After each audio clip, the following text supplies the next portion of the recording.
Podcast is now starting. All attendees are in listen-only mode. Good afternoon or good morning, depending on whatever part of the country that you're in today. And thank you for joining our webcast, 8 Steps for an Accurate Forecast. So just a couple of quick housekeeping items before we get started. Chris and I want to make sure that we answer all of your questions. So please do put the questions in the console and we'll answer them as we go along. And then we'll also take time to answer them at the end of the webcast. We want to answer as many as we possibly can. Also want to let you know that you'll be receiving the PowerPoint and the recorded webcast within 48 hours. So just let me quickly introduce myself. My name is Kim Koster, and I'm the Director of Product Marketing for Unanet. Prior to joining Unanet, I got the privilege to work in the industry for 21 years for both Raytheon and Orbital ATK.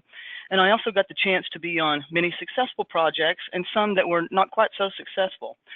Every project I got the opportunity to work on gave me a different perspective, and I look forward to being able to share those lessons learned with you.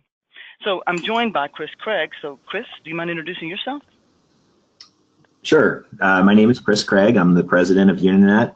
I've been with Unanet for a little over 17 years now, and I want to thank you all for participating in this interactive webinar today. We have several customers on the line as well as several people that are new to Unanet. So I want to reiterate what Kim said. We want to make this as interactive as possible. If you have any questions, please do try to submit those through the GoToWebinar console. There's a question section that you can submit those, and we'll periodically go over and address those. I'm very excited about today's webinar.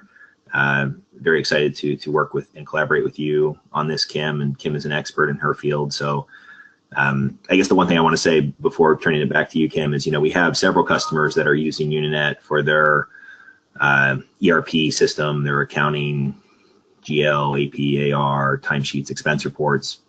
And we've had several customers, start using the forecasting component of Unanet because it actually allows them, we always say you can't run your company by looking in the rearview mirror. You have to look forward and make decisions based on the future.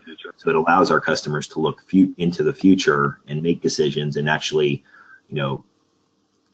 be more competitive than the other organizations that are running disparate legacy systems or, have 6 or 7 Excel spreadsheets open on their desks at all times. So with that, Kim, I'll turn it back to you and look forward to hearing what you have to say. All right, thank you, Chris. One other thing, too, is that we have a couple of polls, and we would love for you guys to participate in that. It gives us a lot of information about who's on the webcast, and we can tailor some of the commentary to the folks that are on. So let's just start out talking about forecasting. And forecasting really is one of the most challenging activities for the finance as well as the project teams. So many times the teams that are out in the trenches, doing all the projects and working and making everything work, they don't really realize the impact they have on the company's overall forecast and then ultimately the direction of the organization's overall strategy. Now, both of the government contractors that I had the pleasure to work for, they both had a Finance 101 class. That way, everybody really understood their impact on the financials of the business. And that was very important because everybody truly does play a part in the actual strategy of the organization and also to protect the bottom line. So those project forecasts really are the building blocks for the annual operating plan, or the AOP, which is usually about a year, since it says annual, and then the long range plan, or the LRP. There's not a magic forecast that comes from the corporate finance team. It really is those grassroots plans that you guys are making at the project level for your awarded work as well as all your forecasted opportunities that are ultimately going to guide the business. Now, the plans, the annual operating plan and the long range plan and all of your forecasts really are critical for decision making, and companies that do great forecasting are going to be more efficient and overall more successful. So why is forecasting so hard? And there's so many moving parts that it's so hard to get your arms around all the components of a forecast at one time. The communication and collaboration always is the most challenging aspect of forecasting. And in fact, today it's going to be the 8th step that we'll be talking about. So, collaborating and communicating is so critical. So you can look at the number of touches over here, or the number of influences on the forecast. And that is why it can be so challenging. So there's 13 categories right there, but if you really look, you may have 4, 5, 6 functional managers. You may have 10 control account managers, same with work package managers. So, there's a lot of moving parts and a lot of people who need to touch that forecast. Keep in mind too that if your project scope, so either the work itself or the schedule, that if it's continuing to change, that's also going to play into the confusion because everybody's going to be affected by it. So today we're going to talk about methodologies and tactics that you can employ to have smoother processes for your forecasting overall. So let's start off by quickly level setting on the difference between a budget and a forecast, because that's kind of important for today's message. So forecasting really is the activity of predicting what's going to happen in the future. So really looking into your crystal ball.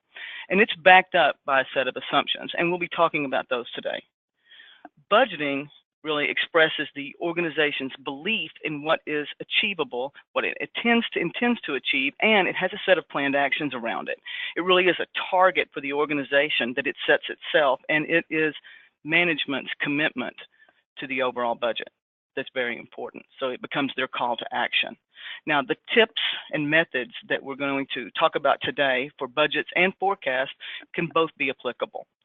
So budgeting really is a vital part of the process. It's going to give us that start point or that baseline, which we're going to look at how well we're performing. So we'll be looking at budget to actuals, budget to forecast in order to understand, how well we're doing in the business. Now, these are the 8 forecasting steps that we're going to talk about today. I'm not going to read each one of these, but we're going to walk through each one of them in detail. So the first one is time phase your budgets and forecasts. I just put up there, just say no to lump sum forecasting. And unfortunately, there's businesses that still budget and forecast using lump sums by year. And they also have minimal breakout of labor, material, and ODC. And it may be as simple as labor, material, and ODC that they break it out. And that lump sum forecasting really gives you no information on the business. So you don't know the skills of the people that you need, the resources that you need, the timing, the funding, a whole lot of different things that you need to be able to run your business. So the best practice would be to have that forecast broken out at a minimum of a month, but it could be a week, could be a day. So the units, the time that you need that to be broken out, again, month, week, day, are really driven by the nature of your business.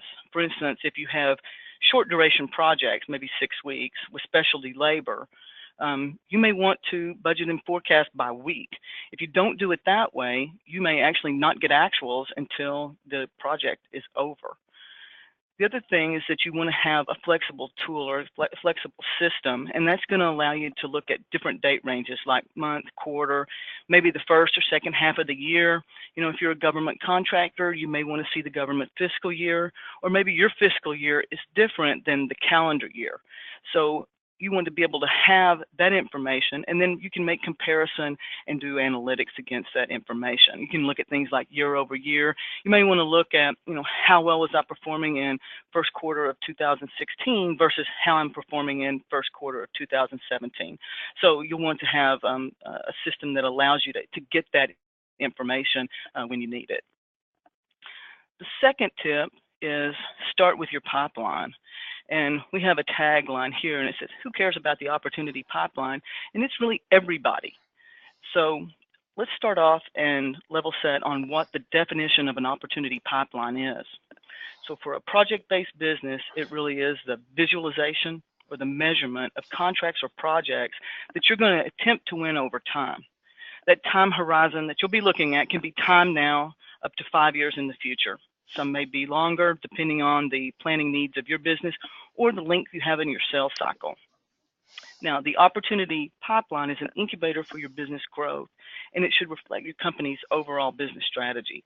The most compelling reason by far to have an opportunity pipeline is to really understand and create your revenue forecast and your resource needs for the future, because those revenue forecasts are the barometer for your company's overall financial health. And it's going to be a huge element of that annual operating plan and that long range plan that's used by your corporate organizations. So managing the pipe is going to help you adjust forecasts as they move through your business development gate process. So oftentimes, like here on the right, you'll see that pipeline's depicted by a funnel. So at the top of the funnel, there's tons of opportunities. It's wide. You're taking all those opportunities in. As the opportunities then move through the business development business gates or down the funnel, and then those are defined by your company, it's ultimately going to reach the request for proposal stage. And you can see that, everything that comes in is not going to make it to an RFP. We're going to be selecting what we actually get down to that RFP level. So then out of the tip of that funnel is going to come projects that we've won and projects that we've lost. So on the ones that we've won, we now have to go off and execute those. So I hope we did a good proposal. On the ones that we lose, it's really important to collect lessons learned so that you don't make those same mistakes again. And if you have a gated process just like this, you're going to assure that you're bidding on the right opportunities and that you're making the most out of your bid and proposal budgets that you have to bid new work. So also with this structured tracking, you're going to get a lot of reporting. You're going to have valuable reports and KPIs, and it's going to help you make decisions. You're going to have the ability to analyze what's happening to opportunities that are moving through the pipeline and look for patterns. You're also going to be see what projects are the most profitable, what portfolios are the most profitable. You're going to be able to look and forecast your labor demands. So if you need some specialty type engineering, that your HR department can get out there and hire those folks. And you're also going to be able to see and project the trajectory of your overall business. So that structured process and having it is going to improve the chances that you are chasing the right opportunities and that you're closing more deals. Okay, so we come to our first poll. And the first poll, so Jessica, you can launch that poll now. Launching away now. Awesome. Do you have visibility and control over your opportunity pipeline? A is yes, B is some control, C is very little, or D is none. So Chris, do you mind talking to us a little bit about what you're seeing right now with customers and how they're managing their opportunity pipeline, either in Unanet or just in general? Yeah, so there's different, obviously we have over 1,000 customers now, and probably all sorts of ways people are handling their opportunity pipelines. But when companies first start off, they'll probably start with Excel, and maybe it'll be one worksheet and it'll evolve into several worksheets. So Excel is a commonly used tool. And then there's other kind of more familiar pipeline management tools like Salesforce.com that customers use. And recently, customers have started, and when I say recently, I mean within the last 3 or 4 years, customers have started putting in their pipeline directly in Unanet. And we actually have a great webinar on www.unanet.com/videos of a customer that actually migrated from Salesforce.com to Unanet. So they have everything within their one Unanet system. And, it really didn't cost them anything extra. It was already included in the functionality they had, but it enabled them to not only reduce their costs associated with a third-party CRM system, but also have everything within one Unanet, one single source of truth. So they have an opportunity, they win the award, they essentially just flip a switch, and it becomes an open, active project that people can start charging again. So as far as the different ways people track their pipelines, it's all over the map.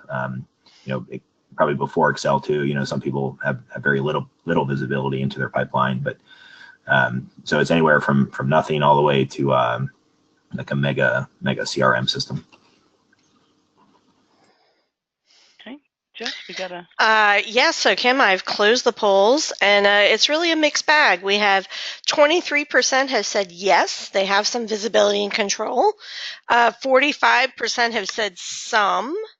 30% have said very little, and 1% has said none. So it's interesting, kind of mixed bag.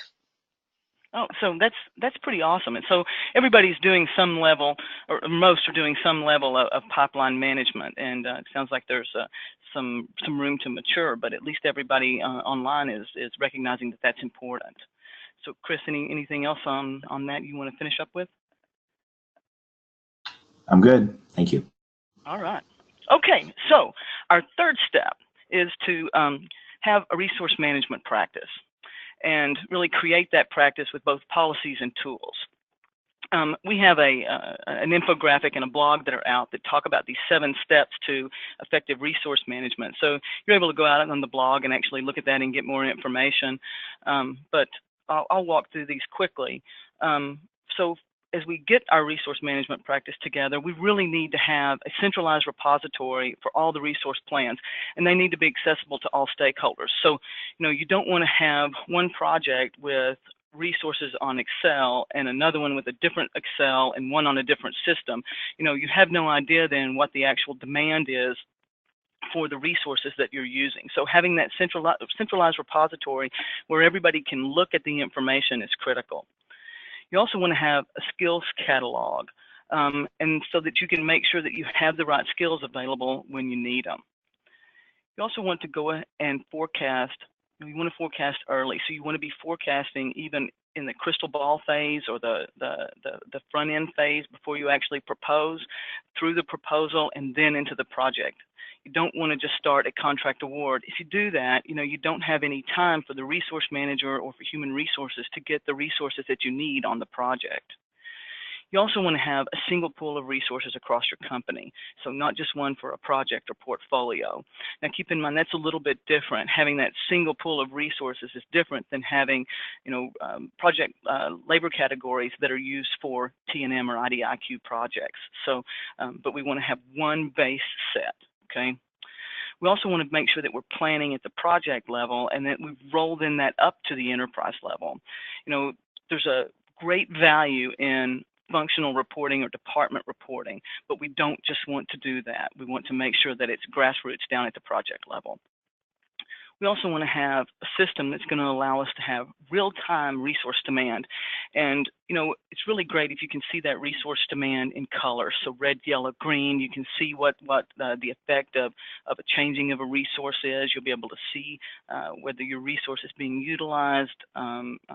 Very, very powerful to be able to see that real time and to be able to have KPI reports that are role-based dashboards. And those role-based dashboards really allow you to work with the information that you need in order to do your job. We always say that resources, people, are our most important asset. So we sure don't want to trust that most important resource that we have to disparate Excel spreadsheets. So, we suggest that you use a tool like Unanet, and Chris is going to show you today how we would handle resource management in the Unanet product. So we come to the next poll. So how would you rate your resource management discipline? Is it mature, somewhat immature, or immature? And Kim, I've launched that poll, and we'll see people are weighing in now. That's awesome. So, Chris, we've launched this poll about a quarter ago, and got the information from this one. And what we saw was most people on that webcast at that time were somewhat immature. So we'll see what happens here. Do you have any insight into what you think our customers might be saying? It's always hard for me to kind of determine how people are going to evaluate themselves. However, I would say it would be pretty consistent between somewhat immature and somewhat mature. Unanet is, as you said, Kim, it's purpose built for project-driven professional services organizations where, people are the primary driver of the revenue and the primary contributor to the costs. So Unanet's not for retail, it's not for manufacturing, it's not for distribution, it's not for banking. It's really those time-based businesses. And in those time-based businesses, you have professionals and executives that are familiar with the resource management, resource planning processes that make them most successful. So I imagine it would be somewhat immature, somewhat mature, and a few mature.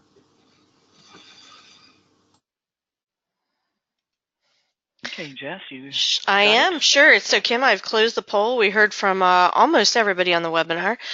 We had about 5% mature, 40% somewhat mature, 46% were somewhat immature, and then 9% consider themselves immature. So Chris hit it right on the Yep, right on the right on head the here. head. Yep, that's great. Okay, so let's move to our fourth step, and that's really being able to model scenarios for best fit, or what-ifing. And what-ifing and modeling scenarios is a great way to assure that you're picking the right path for the project and for the organization overall, and that you're maximizing your resources. For instance, you can ask things like, what if I have a rate change, which we're going to talk about next, either up or down? Okay, what if we outsource? If that is going from then labor to material, is it going to save money for the project? But what's the impact overall on the business from an overhead rate perspective if we do that? Another question we may ask ourselves is, what if we start the project a month or two later? So all of those are things that we might want to look at, and trade-offs that we might want to be making, and that we want to understand that we have looked at all possible scenarios before we go off and execute. Hey, Kim, I'm sorry to interrupt you. Just a couple questions I want to make sure everybody's clear on. You referenced KPI earlier, so maybe you could just define that for everyone. And then also, someone asked how many folks are on the call, just to give them a perspective on the ratios of the polls. And right now, there's 108 attendees on the call. Awesome. Yes, these are key performance indices, and they are metrics that allow us to see how well the business is performing. So you may have things like a schedule performance index or a cost performance index, utilization rates. Those are just some examples of what you might be looking at from a key performance indicator. And the majority of the time, those relate back to ultimately your finances: revenue, cash, EBIT, growth, and new orders. Okay. All right. So when we're forecasting that long-range plan, we need to be able to account for some uncertainty. And really, one method that we can use for that is the probability of award, or the POA. Okay, and the POA really uses two criteria. It's the probability of win and the probability of go. So as you multiply the probability of win with the probability of go, you're going to get the POA. So the probability of win is your estimate of whether you're going to be able to win. You're going to know whether or not you have discriminators over your competition, or any other factors that may be in your favor or may be against you. And P-GO really is the probability that the customer is going to fund the project overall. Now, you take that POA and then you'll apply that to the total value of the opportunity. So let's just say that we had a proposal for $1 million and our POA was 50%. We would be putting $500K into our forecast. So having a system that's going to allow you to what if and factor will play a huge role in the accuracy of your overall forecast, and it's also going to help you formulate budgets. Now, the POA can be a great tool for portfolio level analysis and really out time periods also, so 2 to 5 years. If you have near-term opportunities, you may want to use a different kind of method, which we call expected value. And that's really, you have the best knowledge in the short term of whether or not you're going to win that work or not. So instead of using a POA for that near term, where you really have a good idea of whether or not you're going to win or not, you would want to use the expected value method instead of the POA method. Okay, and we can talk a little bit about that later as Chris demos the product. So the fifth step is to utilize rate calculations. Now, there's multiple different types of rates. We've got labor, overhead, cost of money, fringe. You also have rates that may be project specific. And those really are on contracts like I talked about earlier, time and material, or IDIQ. And I always have trouble remembering what IDIQ is, so I wrote it down here. It's indefinite delivery, indefinite quantity. Okay, so there we go with that. And that's where customers are purchasing labor, and specific types of labor, at a defined rate. And so it's really important to be able to have the ability to look at the actual rates that are being charged and the bid rates and the budget rates to be able to determine what the profit is by resource. So oftentimes the proposed rates are going to be different than the actual rates. You have budget rates that are different than your forecast rates, because things are changing, and forecasts are different year over year. And so having the ability to apply multiple rate scenarios to your direct cost, it's very valuable in being able to create a very accurate forecast. The other thing too is that rates play a huge role in revenue forecasting assumptions. So for instance, if your overhead rates are less than you predicted and you're under applied on a cost plus project, your actual revenue is going to go down that you're able to recognize. So it's going to be less. And on a fixed price project, if you have higher rates, then you're eating into your profit or your management reserve. Now, having those revenue forecasts that we talked about earlier in a 1 to 5 year horizon is going to help the finance team more accurately predict those forward pricing rates or those corporate pricing rates. And some people also call them EAC rates. And managing the forecast is important for all contract types. And the other thing that's really important too is that you communicate, the finance team communicate any rate changes to the project proposal teams so that they can eliminate any rate impact surprise that they may not be expecting. Now, the next tip is you're either going to use top down or bottom up, or maybe a combination of both. So let's talk about what those forecasts are. So in the process of top down planning, the objectives and the path to achieve those directives, those goals, are really driven from the top. So first, those goals are set, and then the ways to achieve them are also established. And then that begins to push down the organization to actually back into the actual forecast. So they'll be developed and specified down at the lower levels. Now, there's pros and cons to top-down planning. So we'll start off with the pros. The pro is that the C-suite, or your CFO, your CEO, those are typically the guys and gals that set the plan, and they've already bought into it. The cycle time for top-down is quicker. They've established what it is and they're pushing it down, and so really you're just trying to backfit. And it aligns with the corporate strategy, so it's gonna be doing exactly what they want it to do and make sure that it's in line with what they're expecting it to be in order to meet their commitments that they have. So the cons might be that the C-suite doesn't really understand the issues and the risk at the project level, and there's really little buy-in from the project managers themselves, and it really makes those project managers not want to, it's not my forecast, I can't perform to that. So that's definitely a risk. The other thing it does is it causes the resource plan to have to be backfit.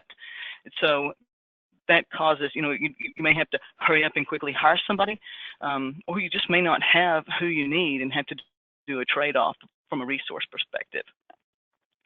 Now, a bottom-up forecast is a technique where you ask those people who are closest to the project, the subcontractors and the customers, what do they need from a resource perspective, and what do they think those risks and opportunities are, and then be able to account for constraints. And you may have constraints like skill sets or technical constraints, and then roll those up to the higher levels in the organization. Now, the pros for that is that the project teams have worked to establish the cost and the schedule plan, and they have bought into it. And through that, they've got improved communication across the project by working to get that forecast done together. You also have the idea that it's going to be more accurate at the lower level project level. The con to that is the cycle time to complete is much longer, and I can tell you that it is a much longer process in order to get all of those folks that are interacting that we showed on the second slide to get that data into you so that you can assimilate the forecast. You also have to have the scope be crystal clear. If that scope is continuing to change, it's very hard to get that forecast together because you may have at least 13 people that you're changing the scope for. The other con is that it may not tie to the overall corporate objectives. And the other thing too is that because you didn't know the corporate objectives, you didn't put those in, you won't have done any alternatives or any what-ifing in order to meet those corporate goals. So both the top-down and the bottom-up forecast, they both have a place in your business environment. So, it's just a matter of choosing which methodology you want to explore. Like I said, both are very useful. Seventh tip is to find the right level to forecast. So sometimes if you group your projects, it makes it easier to forecast. And I'm really looking at that in the mid-range, so between the 3 to 5 year time period. Now, those groupings could be programs. They could be customers, where, you know, one thing about that from a customer perspective, you may know exactly how much funding that customer has over several year time period. So that's a great grouping. Product, business unit, portfolio. And you can look at those forecasts then in aggregate and derive a very accurate forecast because you understand what your customer demand is, what the capacity is, the funding, and any potential growth that you're really forecasting. And if you're using those constraints that you know about, like say a resource constraint or a technical constraint, then that's just going to help make your forecast even better. So using very detailed forecasts though in the long term, so really going out and trying to, you know, put resources out in the 3 to 4 year time period, you know, that's going to take you a lot of time and it's probably not going to be that accurate. So save the detailed forecasting for the 0 to 2 year time period. And then in the out years, that 2 to 5, you know, use this grouping or aggregation of projects so that you can have the best forward-looking forecast that you could possibly have. Now, in your AOP, you know, in the short term, again, you're going to want to have that granularity. And the LRP may be a combination of having that detailed forecasting in the first 2 years and then that grouping in the out years. Okay, so our 8th and final step is to collaborate and communicate. And forecasting really does take a village. So projects in and of themselves are social. And it took me a while to understand that and really let that sink in, but they are. You know, there must be constant and continuous interaction between functional groups, project personnel, all those people on the front page that we were looking at. You know, and if projects are social themselves, then the overall business, that whole enterprise really needs to recognize the social needs of the business. And so it needs to provide all of its stakeholders a way to communicate and facilitate really a culture of collaboration. One way to do that is to establish a business cadence, and it's going to encourage and then force collaboration. So really, it's a calendar of events, and it defines what interactions are going to look like on a daily, weekly, monthly, quarterly, bi-yearly basis. And a great example of that would be to make sure that you have a weekly meeting, the project manager and the resource manager, to establish what the resource needs are upcoming. And again, it forces collaboration and communication. I went to a conference several years ago, and a gentleman put up just his monthly business cadence. And I thought, boy, this is going to be a 5-minute meeting, and we're going to get out of here. But what actually happened was he stuck that up, and everybody started talking about the meeting and what the outcomes were of the meeting, and then the value that that actually went to the business. So, you know, having that really does force collaboration, and then it really does allow people the time to talk about risk and share information back and forth. So it's very critical. The other thing that's critical is to have a system that everybody can access, okay, so that everybody can look at the information they need to create their accurate forecast. So with that, I'm going to now turn it over to Chris Craig to show you how we would implement these steps in Unanet. Awesome. Thanks, Kim.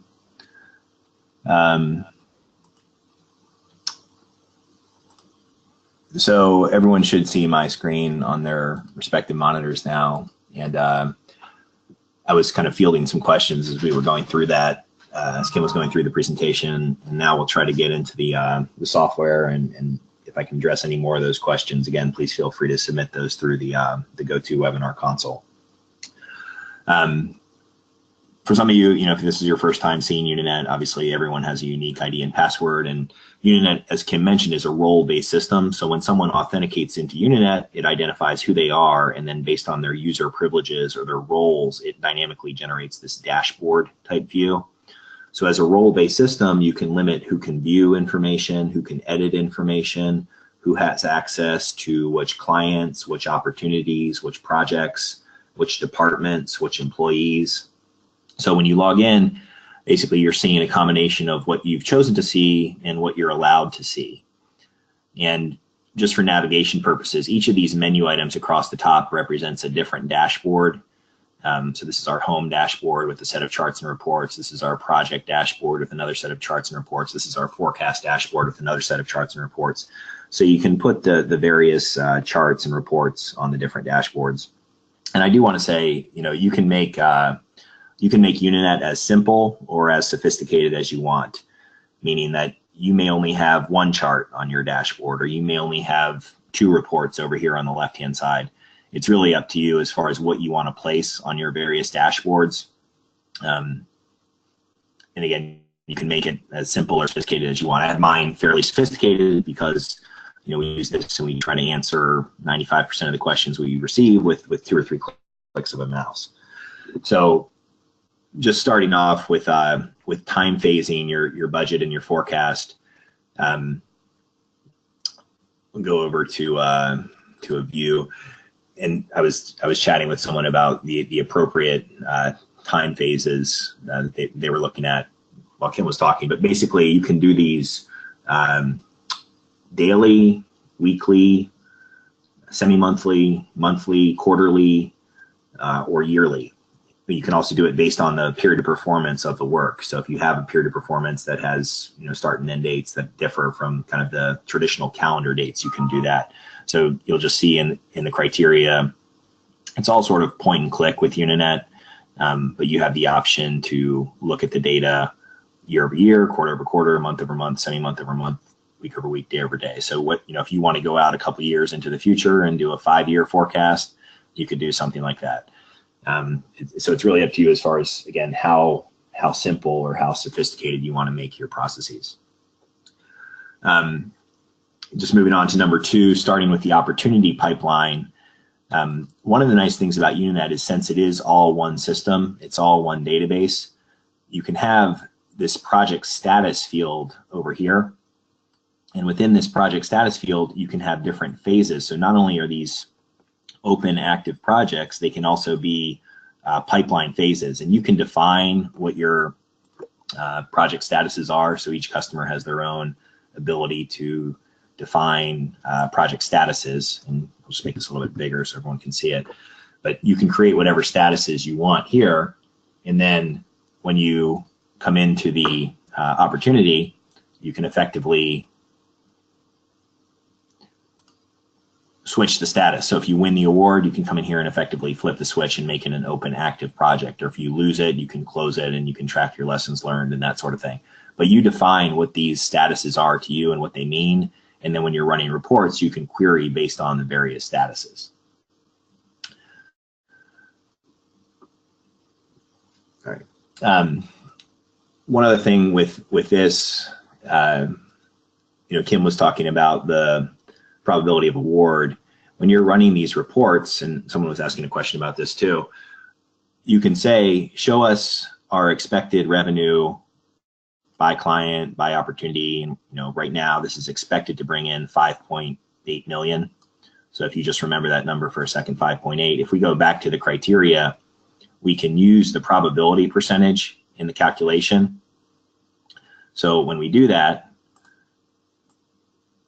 when we run the report, now it changes from 5.8 million to 3.8 million. So why did it change? It changed because these are 25% likely to win, 50% likely to win, 25% likely to win. And the gentleman I was chatting with on the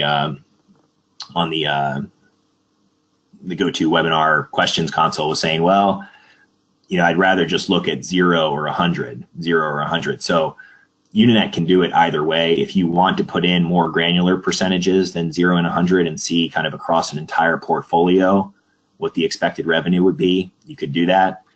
If you just want to put in 0 and 100, you could run the report and say, use probability percentages only if they're greater than a certain value. So you could say, only things that are greater than 99% show, or it would only show the things that are basically 100%, or you could show everything. So it's up to you whether or not you want to apply the probability percentages in Unanet. What I was suggesting is that for one particular project or opportunity, it probably doesn't make sense to look at 0 or 100, or it does make sense to look at 0 or 100 because you're getting that you're either getting it or you're not. But when you're looking across a portfolio and you have several opportunities, you may want to consider other options. Okay. So a few questions coming in. I just want to make sure I'm trying to get to these. Okay, so there's a question on planning versus assigning. So in Unanet, we have the concept of planning people, and then we have the concept of assigning people. There's a few differences, but basically assigning people can actually control what people can charge on their timesheet. So when you have people in Unanet, going into a timesheet and filling out how they're allocating their effort here on a timesheet, the assignments can actually control what they can charge to, when they can charge to, and how many hours they can charge against it. The plans are just basically for reporting purposes only. They don't affect the timesheet charges. Plans can also be converted to assignments, and then segueing into kind of skipping ahead here for Kim's number 4, model scenarios for a best fit. Plans can also be what we call plan sets or scenario planning. So under the umbrella of one opportunity or one project, you could actually create multiple scenarios and then compare the scenarios against each other. So when Kim was talking about modeling different scenarios, you could say, which scenario is going to produce the most margin? Well, that's scenario 2. Or which scenario is going to finish in the shortest amount of time? So if you have different resources that you're planning, you can plan out the different resources and see those into the future. And then you could also do quarterly reforecasts. So some people can do quarterly reforecasts. So another question just coming in, again, I want to make sure this is relevant to what you're considering. So I'm going to go a little bit off track here just to make sure we're answering your questions. In addition to planning out, this is very basic. You're planning out people on projects, and those people can be planned in hours or they can be planned in FTEs. We showed earlier how you can do different planning periods. These people have bill rates and cost rates associated with them. So if you're doing time and materials or cost plus forecasting, you can plan based on the people using their rates. We also have the concept of TBD resources, to be determined resources, where if you don't know who you want to plan, you can plan out these TBD resources. And then when you define, who the human is that you want to occupy the TBD, you basically just do what we call a swap. So you swap them out for the human, and then that plan is no longer associated with the TBD. It's now associated with a human, and then the human can kind of take it from there. So that has to do with planning labor. The other question was, how do you plan for fixed price work? So if we go into a list of our projects, we can go into any of these, it doesn't really matter. If we want to plan fixed priced effort into the future, we could either do a fixed price schedule or an item. If we do a schedule, we'll just give it a sample fixed price forecast. And if you go into that webinar I referenced on how the customer replaced Salesforce.com with Unanet, he uses the fixed price schedules to plan out into the future. But if this was the amount, we could take that and then we could spread that $240,000 over the next weeks, months, quarters, whatever we want. By default, it will linearly spread the amount, but if you wanted to front load it and put more money up front, you could put more money up front, and you'd have to take out money down here. So that's how you can spread your fixed price revenue. So that question was actually asked by a couple people. Another question was, where is the probability percentage entered? The probability percentage is entered right here. This is where you can put in the probability percentage for each opportunity. And again, so in addition to the probability percentage, you also have the status. So you can define what the statuses are and what the probability percentages are. Someone asked a question about the timesheet. There was a text on the timesheet. This is getting away from forecasting, but how do you add this on the timesheet? This is through the properties file. Remember, the company picnic is this Friday, so it's just another way to communicate to employees. And then another person commented on using 0 or 100% as a best practice. So, all right, getting back to the actual regularly scheduled plan here for Kim's points. We talked about modeling scenarios. The other thing is utilizing rate calculations. So what Unanet allows you to do is define, as many fiscal years into the future as you want. So you can do multi-year forecasting, and then you can define different elements or different buckets to categorize your labor, your other direct costs, and your indirect costs.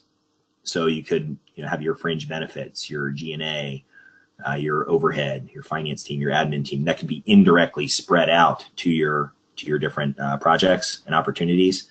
And you can have different cost structures. So if you do have different ways you allocate those indirects across different opportunities and different people, you can set up different cost structures.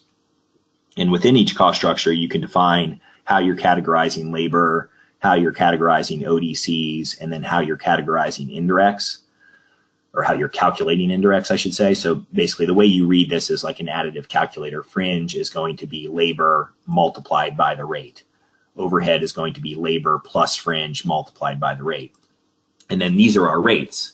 So for each fiscal year, you'll note, and for each cost structure, we're actually capturing 3 sets of rates. We're capturing a target rate, a provisional rate, and an actual rate. So when we're running reports, we can choose, or we can tell Unanet what rate we want to look at. So, the actual rate is your historical rate that's basically calculated based on the values in your ledger. The provisional rate is your approved rate, and then the target rate is kind of a sandboxing rate or a what-if rate. But you can run reports based on the various rates, and I'll show you this in a second. But the nice thing about Unanet is not only can it calculate your actual rate, it can actually calculate your forward rates based on your budgets. So in our cost pool calculation screens, again, we have the ability to calculate the historical rates, but also you could calculate your forward rates based on your budgeted values.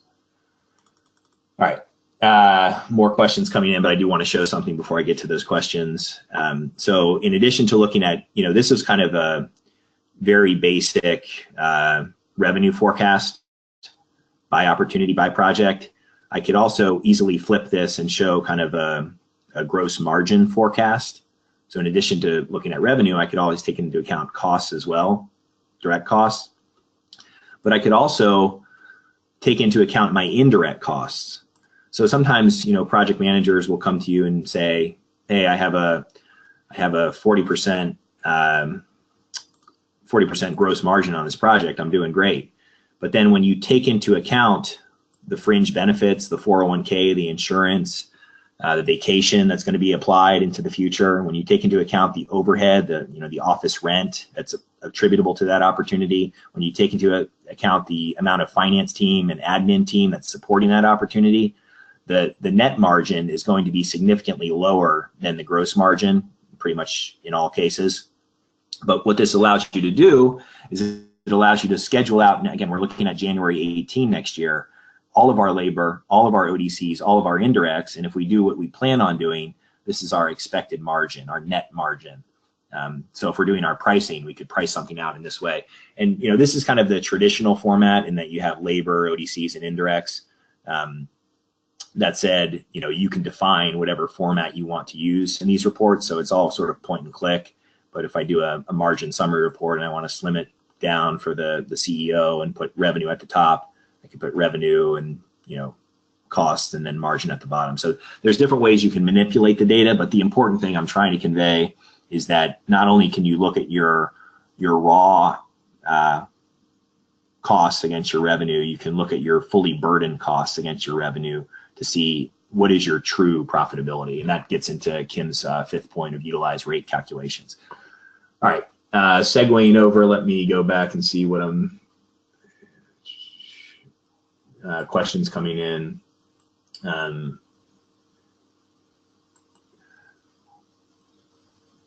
Yes, you can view time and materials and fixed fee forecasts on the same company-wide schedule. Does forecasting take into account PTO and holidays for resources? So if you want to, some people decide to schedule their resources to a certain FTE based on the holidays and the PTO, so like 0.91 or 0.92. You can define your holiday schedule in Unanet, so when people are reporting actuals, those will appear on the timesheet. But most people will, they'll create a code for not only for all their existing clients, but also for their internal work There's a code here for sick. There's a code here for training. So you can forecast people against that code if you want to. Just reviewing another question.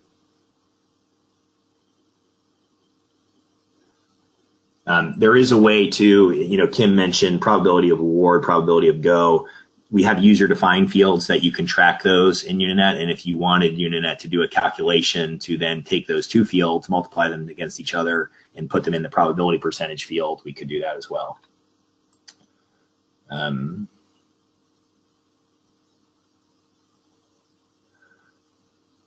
more question coming in. Can the PM create a new project? Can the PM create a new project without having admin access to the financials? Yes. So Unanet is a role-based system.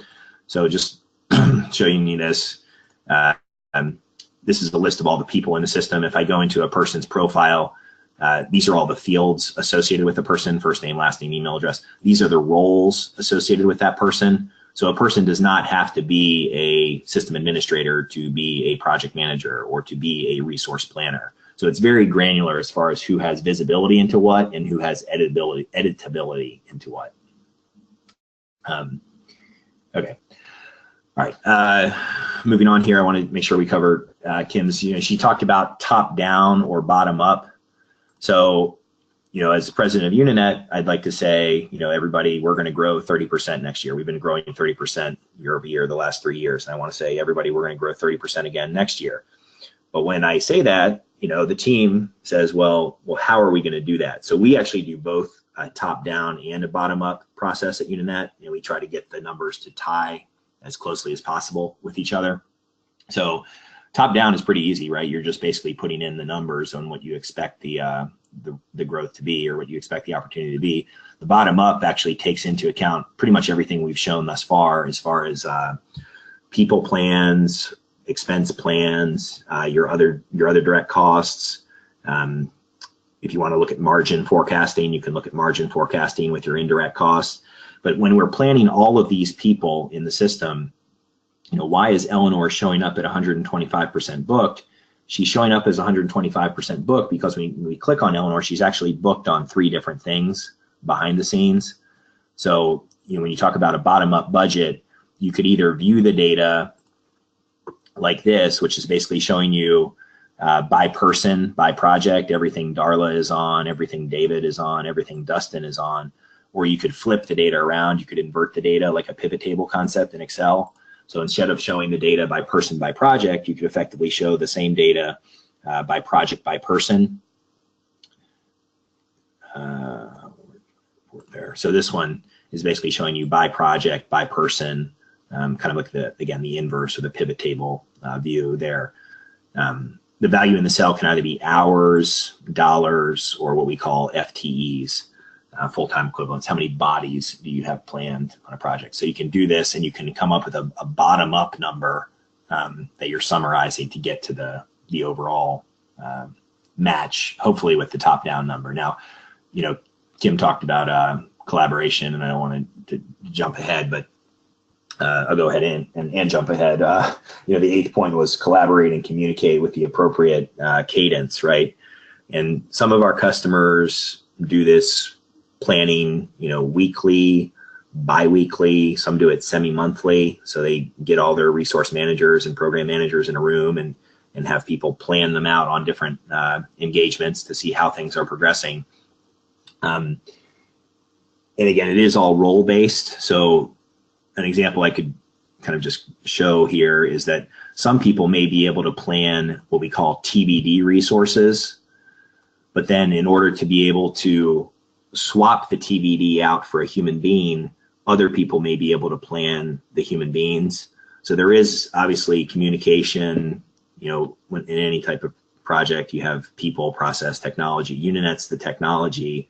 People are the ones that are operating the technology, and then you have a process as far as how are we going to optimize our resource allocation into the future. So potentially program managers or business development people could plan out TBD resources, and then different people would have the ability to swap those TBDs out for a named human being, depending on that human being's department. So there's a level of control that Unanet offers as far as who can, again, edit information, who can view information, that sort of thing. Um,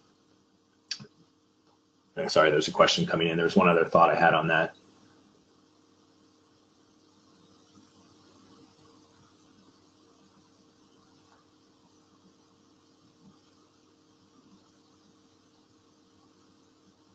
Yes,